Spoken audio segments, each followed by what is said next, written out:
ഞായറാഴ്ചയല്ലേ കല്യാണം, കുറച്ചുകൂടെ തീരാനുണ്ട്. വ്യാഴാഴ്ച എല്ലാം തീർത്തം കന്നേക്കാം. മതി, ഇവിടെ ഒരിടം വരെ വന്നതാ, അപ്പൊ ഒന്ന് കേറിയിട്ട് പോകാമെന്ന് വെച്ചു. തട്ടാരേ, ഞങ്ങളുടെ കാർത്തിക എനിക്ക് പണിത് കൊടുത്ത കാശുമാല നല്ല പൊലിമയുള്ളതായിരുന്നു. കണ്ടാൽ ഒരു 6 പവൻ തോന്നും. 3.5 പവൻ കൊണ്ടാണ് പണിത്. ഇത് 4 പവനില്ലേ, അതിൽ കൂടുതൽ പൊലിമ തോന്നിക്കും. മോൻ എവിടെ പോയി? ആ കഴിവറമാൻ എങ്ങാണ്ട് തന്നെ കിടപ്പുണ്ടാവും. എന്നാ ഞങ്ങള് വ്യാഴാഴ്ച വരാം.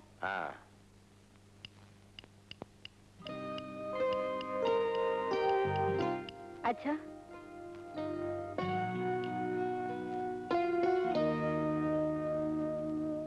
അവൻ ആ ഡമ്മയ്ക്ക് പിന്നമക്കാൻ പോയിരിക്കാ. ഇവിടെ പിടിപ്പത് പണിയുള്ള എന്റെ നടക്കുന്നു. കേട്ടിരിക്കാൻ വേണ്ടി പറഞ്ഞല്ല, അവിടാന്ന് പോയി നോക്കാൻ.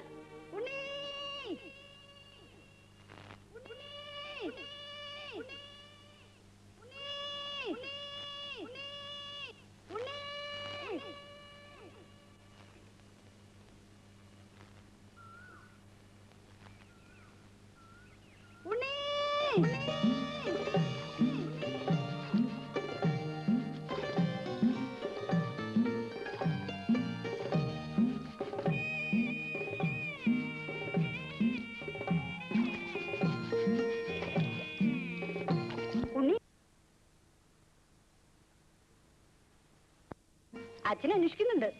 ഈ കൃഷ്ണൻകുട്ടിയുടെ മന്ദൊക്കെ അധിക്കുന്നതിന്റെ ഗമ ലീലേച്ചിക്ക് അറിയായിട്ടാ അല്ല? കഴിഞ്ഞല്ല അമ്പലത്തിലെ പൂരത്തിന് ഇടഞ്ഞതായവൻ, അത് നീ മറക്കണ്ട. ഒരിക്കൽ ഇടഞ്ഞെന്ന് വെച്ച് തോന്നുമ്പോ മനുഷ്യരെ പോലെ ആന നിറവ്യത്യാസം കാട്ടാറില്ല. നീ വരുന്നുണ്ടോ? നീ അച്ഛന്റെ തല്ല് ഇന്നും കൊള്ളാനായിരിക്കും പുറപ്പാട്. അച്ഛൻ എന്നാ തല്ലാത്ത? ലീലേച്ചി പോയിക്കോ, ഞാൻ വന്നോളാം. വേഗം വന്നോളൂ.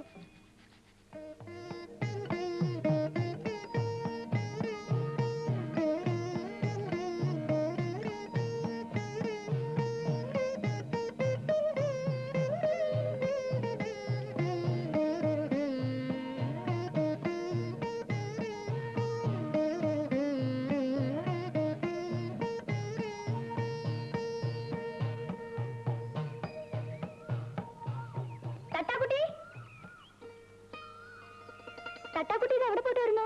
നന്നായിട്ട് പുഴയിലൊന്ന് മുങ്ങിക്കുളിച്ചു. കൃഷ്ണൻകുട്ടിയെ കുളിപ്പിക്കുകയും ചെയ്തു. സൂക്ഷിക്കണം കേട്ടോ, ഈ ആനപ്പുറത്തുള്ള കളി അത്ര നല്ലതിനല്ല. കൃഷ്ണൻകുട്ടിക്ക് പാവം ഗോവിന്ദനേക്കാൾ ഇഷ്ടം എന്നോടായിരുന്നു.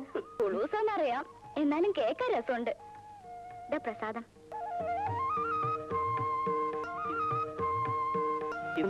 വിഷുണ്ടായമ്പലത്തിലാടുള്ളൂ.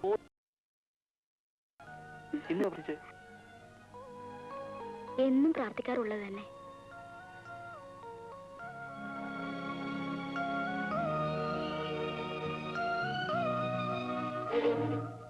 ദേ, അച്ചുതട്ടാൽ വരുന്നുണ്ട്.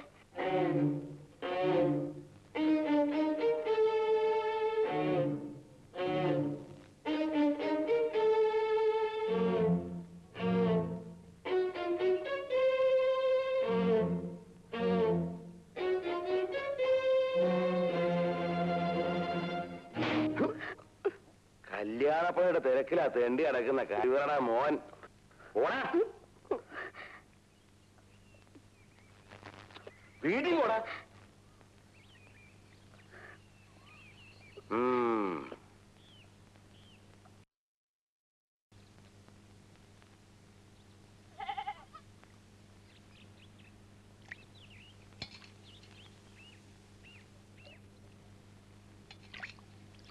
എന്തിനാ ചേച്ചി പാടില്ലെങ്കിൽ ഇതൊക്കെ ചെയ്യാൻ പോകുന്നത്?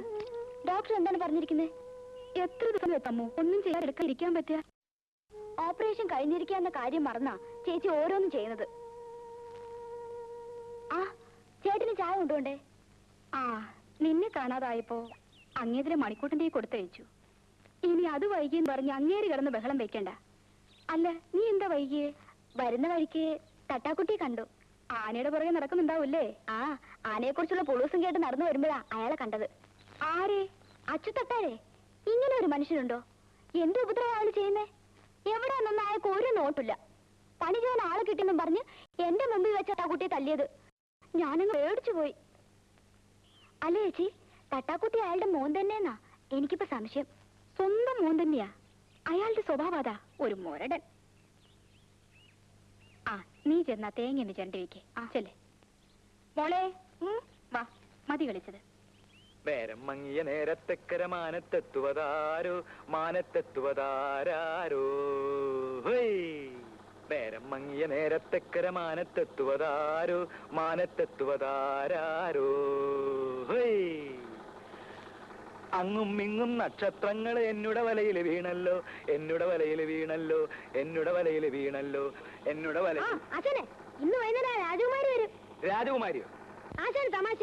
ഇന്ന് ബ്ലൗസ് തച്ചു കൊടുക്കാന്നാ പറഞ്ഞിരിക്കുന്നത്. അതിന് ബ്ലൗസിന്റെ അളവ് വേണ്ടേ? അളവ് ബ്ലൗസ് മേശക്കടിയിൽ ആശാൻ ഒളിപ്പിച്ച് വെച്ചിരിക്കല്ലേ. എടാ എടാ, ആ അളവ് ബ്ലൗസ് കൊണ്ട് ബ്ലൗസ് വെച്ചാലേ അവളുടെ ഇപ്പോഴത്തെ കണ്ടീഷൻ അനുസരിച്ച് അതങ്ങനെ കടക്കില്ല. ആശാൻ അവർ തൊട്ടും പിടിച്ച് അളവെടുക്കാൻ വേണ്ടി അല്ലേ ആശാനെ? നേരം മങ്ങിയ നേരത്തക്കര മാനത്തെത്തുവതാരോ. ബ്ലൗസ് വെച്ചോ? എന്ത് ചോദ്യ രാജകുമാരി ഇത്?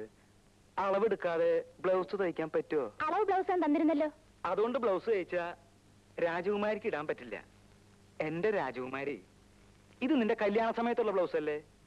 അന്നത്തെ പോലെ നീ ഇപ്പിരിക്കുന്നത്. ശരിയാ, ഞാനതങ്ങ് മറന്നു. പക്ഷേ ഇന്ന് എനിക്ക് ബ്ലൗസ് വേണം. അതിന് 1 മണിക്കൂർ സമയം പോരെ? രാജകുമാരി വാ, അളവെടുക്കാം.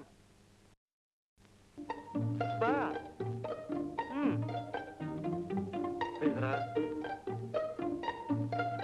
ഒന്നും കൂടെ തിരിഞ്ഞു. ഇനിയേ ആ കൈ ഒന്ന് പൊക്ക്.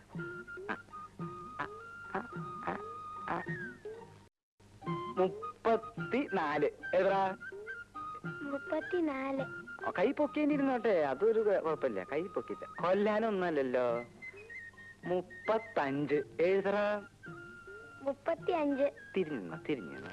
ഞാൻ ഇവിടെ ഉണ്ട്. ഞാൻ ഒരു സ്ഥലത്തേക്ക് മുകളിൽ നിന്റെ അളവൊക്കെ എടുത്ത് നിന്നെ ഞാൻ ഇന്ന് ഹസ്ബൻഡ് ഇപ്പൊ ഇവിടെ ഉണ്ട്.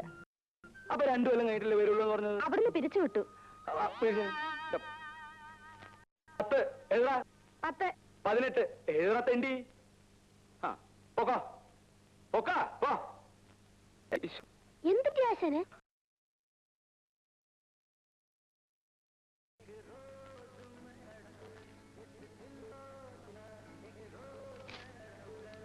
ഓ, തട്ടാര് പണപ്പരവും കഴിഞ്ഞ് പോവുമല്ലേ? മടി നിറച്ച് പണമായിരിക്കും. കാണാനുള്ള പെമ്പിള്ളേരുള്ള വീട്ടില് തട്ടാര് പലിശക്ക് കൊടുക്കത്തുള്ളൂ. അത് ലോകം പറഞ്ഞ കാര്യമല്ലേ? തട്ടാര് പണം പലിശ കൊടുക്കുന്ന വീട്ടിലെ പെമ്പിള്ളേരെ കെട്ടാൻ ഈ നാട്ടിലെ ഏതെങ്കിലും ചെറുപ്പക്കാർ തയ്യാറുണ്ടോ? കഴിച്ചിട്ടും വലിയ കാര്യമൊന്നുമില്ല. ശ്രീധരന്റെ മോക്ക് ഒരു കല്യാണാലോചന ഒത്തു വന്നതാ. തട്ടാരോട് അയാൾ പണം മേടിച്ചിട്ടുള്ള വിവരം അവരെങ്ങനെയോ അറിഞ്ഞ്. എന്നിട്ടേ ആ ചെറുക്കൻ പറയുക ആ പെണ്ണിനെ അവന് വേണ്ടാന്ന്. എവിടെ ഒരു പലിശയ്ക്ക് കൊടുപ്പ്. ശാന്തേ, ശാന്തേ, ശാന്തമ്മേ. എന്താ? ഞാനൊന്ന് പുറത്തിറങ്ങിട്ട് വരാം. കള്ളുഷാപ്പിലേക്കല്ലേ? രാവിലെ മുതലിരുന്ന് തയ്ക്കുന്നതേ. അപ്പോ വൈകുന്നേരം കുളിയൊക്കെ കഴിഞ്ഞ് ഒരു കള്ളു കുടിക്കുന്നതിൽ ഒരു തെറ്റുമില്ല. കുടിച്ചിരിക്കണം, അതാ അതിന്റെ ശരി. 4-5 വർഷം കഴിഞ്ഞില്ലേ നീ എന്റെ ഭാര്യയായിട്ട്? എന്നിട്ട് നിനക്ക് ഇതിനെ പറ്റി ഒരു വിവരമില്ലല്ലോ. മതി മതി, ഈ വിവരം ഒക്കെ മതി. ചെന്നാട്ടെ. അങ്ങനെ പറ. അമ്മൂട്ടിയെ വരട്ടെ.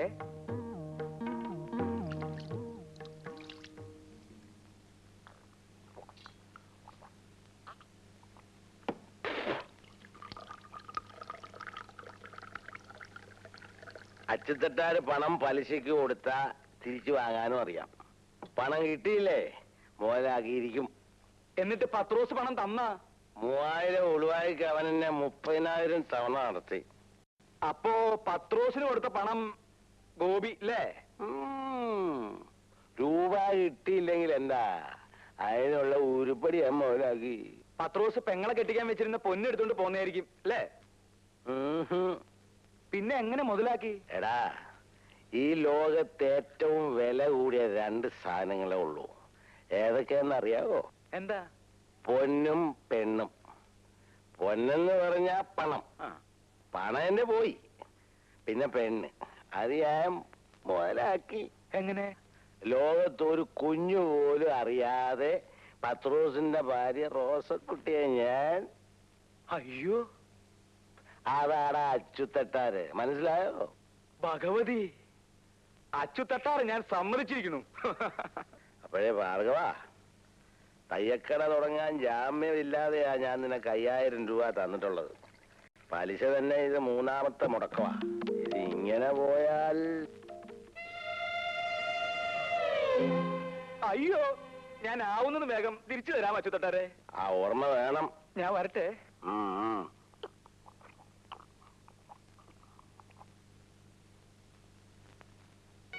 ഇവിടെ വച്ചേക്ക്. ശാന്തമ്മേ, നീ ഇങ്ങനെ കുനിഞ്ഞിന്ന് പണിയെടുക്കരുതെന്ന് ഡോക്ടർ പറഞ്ഞിട്ടില്ലേ? യൂട്രസ് മാറ്റിയതാ, നടുവിളക്കരുത്. അതൊക്കെ നോക്കിയാ ചേട്ടന്റെയും മോളുടെയും കാര്യം ആരാ നോക്കുക? എന്തെങ്കിലുമൊക്കെ ഇവളും ചെയ്യില്ലേ?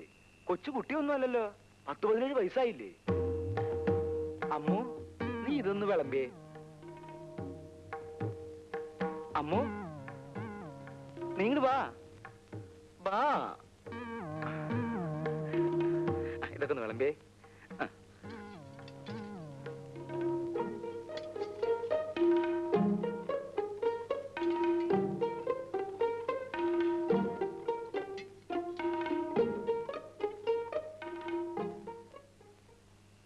അമ്മു, നീ ഇങ്ങോട്ട് വാ. ഇത് ഇത്തിരി കൂടി ഒഴിച്ചേ. വാ വാ. നിന്നോടല്ലേ ഞാൻ വേണ്ടാന്ന് പറഞ്ഞത്? എനിക്കിപ്പോ ഒരു അസുഖവും ഇല്ല ഏട്ടാ. എന്നൊക്കെ ഇപ്പൊ പറയും. നടു അനങ്ങിയാലുണ്ടല്ലോ വേദന കൂടും. പറഞ്ഞില്ലാന്ന് വേണ്ട, ഒന്ന് പറഞ്ഞു കൊടുക്ക എന്റെ അമ്മൂട്ടിയെ.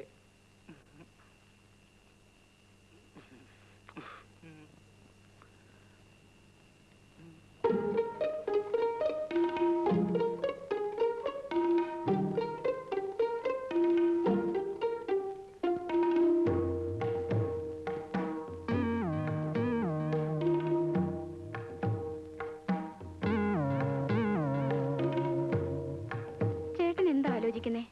ഒന്നുമില്ല. എനിക്കറിയാം, ഇനി എനിക്ക് പ്രസവിക്കാനാവൂലല്ലോ എന്ന് ഓർത്തിട്ടല്ലേ. ഭാർഗവേട്ടന് ആൺകുട്ടിയോടാണ് ഇഷ്ടം. പക്ഷെ ഇനി ഇപ്പൊ അതൊന്നും പറഞ്ഞിട്ട് കാര്യമില്ലല്ലോ. യൂട്രസ് എടുത്ത് പുല്ല് പോലെ കളഞ്ഞില്ലേ ഡോക്ടർ? അതിന്റെ വില എന്താന്ന് ഡോക്ടർക്ക് അറിയോ? അമ്മൂന് 1-2 ആലോചനയായിട്ട് ആ ബ്രോക്കർ നാരായണേട്ടൻ വന്നിരുന്നു. നാരായണ ചേട്ടനും നാരായണ ചേച്ചി വന്നിട്ട് എന്താ കാര്യം? കയ്യില് തുട്ടുണ്ടാ? കട തുടങ്ങാനേ 5000 രൂപയാ അച്യുതട്ടാരോട് വാങ്ങിയിട്ടുള്ളത്. അതിന്റെ പലിശ പോലും 3 മുടക്കാ. അയാള് പണം കിട്ടാത്തടന്ന് പണം മുതലാക്കണ കാര്യം കേട്ടിട്ടേ എനിക്ക് പേടിയാവണു ഈശ്വര. അവളുടെ കാര്യം നോക്കാൻ നമ്മളല്ലാതെ പിന്നെ ആരാ ഉള്ളത്? അവൾക്ക് ഞാനില്ലേ? അവളുടെ കാര്യം ഞാൻ ആലോചിക്കാകില്ല. വരട്ടെ. അയ്യോ, അവൾക്ക് ആശയല്ലോ. ആശ വരട്ടെ. നിന്റെ ആശാ മരുന്ന് നിൽക്കാൻ എനിക്ക് നേരമില്ല. ഞാൻ വേറെ കട കൊടുത്തോളാം. എന്റെ പൊന്നു ചേച്ചിയല്ലേ, പിണങ്ങി പോവല്ലേ? ചേച്ചി ഇവിടുത്തെ സ്ഥിരം കസ്റ്റമർ അല്ലേ? നിനക്ക് അളവെടുക്കാൻ അറിയോ? അറിയാമോന്നോ? ചേച്ചിക്ക് ഇഷ്ടമാണെങ്കിൽ ഞാൻ എടുക്കാം.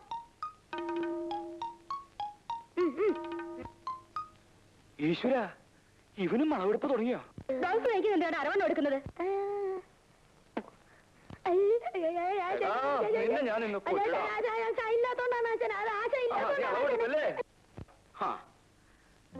ഞാൻ വരുന്നത് വരെ ക്ഷമിക്കാൻ രുക്മിണിക്ക് ഇത്ര ക്ഷമയില്ലാതെ പോയല്ലോ. വരൂ, നമുക്ക് വിശദമായിട്ട് അളവെടുക്കാം. വരൂ.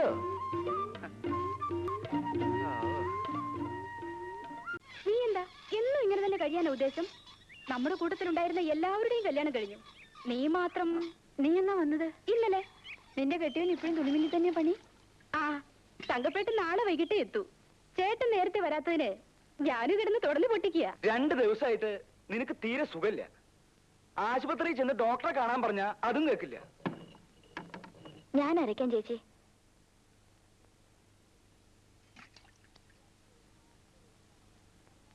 രണ്ട് ദിവസം ആശുപത്രി പോയി കിടക്കാൻ പറഞ്ഞ കിടന്നാൽ എന്താ? ഞാൻ ആശുപത്രിയിൽ പോയി കിടന്ന മോളെ സ്കൂളിൽ അയക്കലോ ഇവിടുത്തെ കാര്യങ്ങളൊക്കെ മുടങ്ങൂല്ലേ? ഓ, അത് സാരല്ല. അതിനിവിടെ അമ്മുല്ലേ? അല്ലേ അമ്മു? ഏതായാലും നീ ഒരാഴ്ച പോയി ആശുപത്രി കിടക്ക്. ഞാൻ പോണു. വരട്ടെ അമ്മു.